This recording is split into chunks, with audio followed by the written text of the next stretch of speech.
अब मेरे पास एक पेशेंट आई उस दिन जो 45 इयर्स ओल्ड थी। वो वैसे तो बहुत ज्यादा एक्टिव थी अपनी लाइफ में when she was like 30s और 35, but after pregnancies, after 3 pregnancies she really was not so active as she used to be. तो उसकी वजह से क्या, उसका बहुत ज्यादा वेट गेन हो गया था, प्लस उसको कुछ डिजीजेस भी थी जिससे शायद उसका जो मोटापा था वो बढ़ गया था। तो after taking proper history and x-rays and MRIs and all these things, we came to a conclusion that she had knee osteoarthritis. जब हमें पता चल गया उसको नी ऑस्टियोआर्थराइटिस ही है, उसकी वजह से उसको नी पेन है, तो हमने उसको जो ऑप्शंस अवेलेबल हमने उसको एक्सप्लेन किया।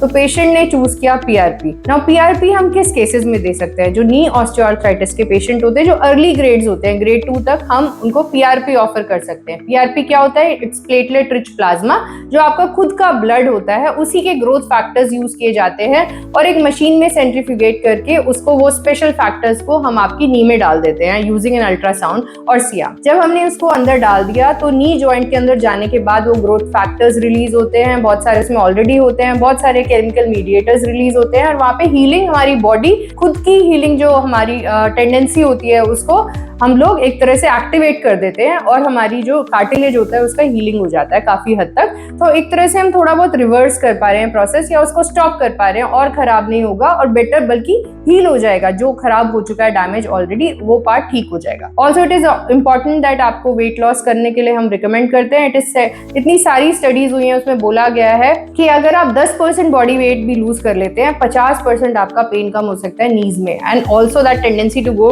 फर्दर वर्सन हो जाए आपका आर्थराइटिस, वो टेंडेंसी भी बहुत कम हो जाती है। तो कभी भी आपको अगर ऑस्टियोआर्थराइटिस से आप सफर कर रहे हैं, आप टाइमली अगर आप पेन फिजिशियन के पास आएंगे तो आपकी नी हम बचा सकते हैं।